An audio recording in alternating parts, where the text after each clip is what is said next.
gelsin ha bu arzimni qilib turgan ishini. Hey, bularni doli to'pi avatib, hisob qotayli. Salin do'ppisiga jigdisa qilib yurgan ishini. Biz nima qilardim?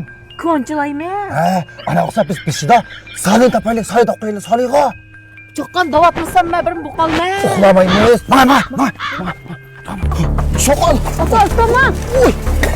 Cho'qol bu. Cho'qol. Mana qizim. Ota cho'qqan bu. Ana. Ana doqimsa qildi.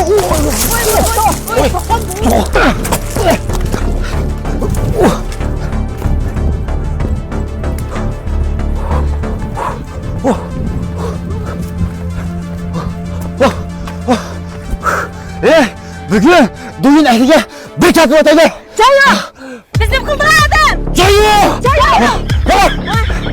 Hey, Sami! Hey! Nima? Hey! Hey! Chug'ata to'xta. Men nima qildim sizlarga? Men nima qildim? To'xta! Men nima qildim? Sami! Uyuda. Nima bo'ldi? Oyonim nima bo'ldi? Alloh sen buni nima bo'ldi? Bu so'ylardi. Nima? Chaqqan deb qarab. Ben chug'ata. Nima qilmoqda? Men nima qilmoqchi bu?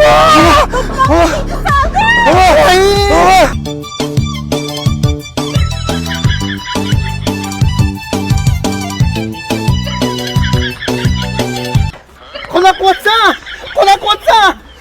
Yitiz borma, usul o'ynab buninglar. Nega? Kila? Kim ekansiz? Maramcho. Maram bo'lmoq. Hay. Gapni so'zlabgan. Kimni gapsiz ishim qilamsa? Men atgan dedim o bir rol var deydi, o'shning ssenariyaga mashq qilamiz deb. Shunga keldik, menga boshqa ish qilib kelmizmi? Bular kapto, yigirami qo'yish bit qo'yilgandek. Kim dedi? Ayoling Lawson bilan usul o'ynayapti. Ular hujjat, bola hujjat deb birga ketdi o'sha maliga. Mega kila, maram mega kila. O'ynadi biz köydik ha? Köydik. Gap topmasanglar to'ramamizlar. Ha? Bütün malinki bu ladosu qapsizlar. Gapni sizlar to'qdan bu qapsizlar. Boyoq hamgan tepib.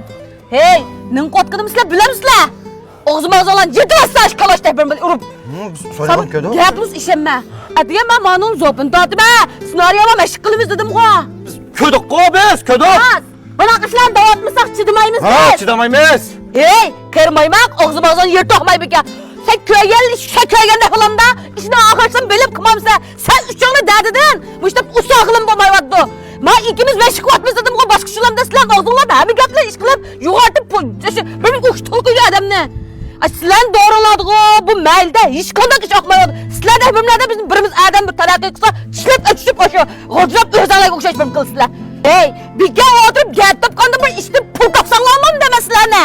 Ama işe Silen doğrumla çok. Mıngşamam. Hey, polarlı bir bize öpken tüdürerip hin çıkmay. Ma işini konak dep oyla bir taraflı beraber ödeme iş kılgen. Bildin mi? Onda geltip kolan gibi işenme. Buldu orzum. Buldu. Silen doğrumla çok. Yukrula. Silerini biliriz. Hem de şu İsmail'a gibi bakayım. Potem konak hoyken. O tip oldu mu tıkı birisi.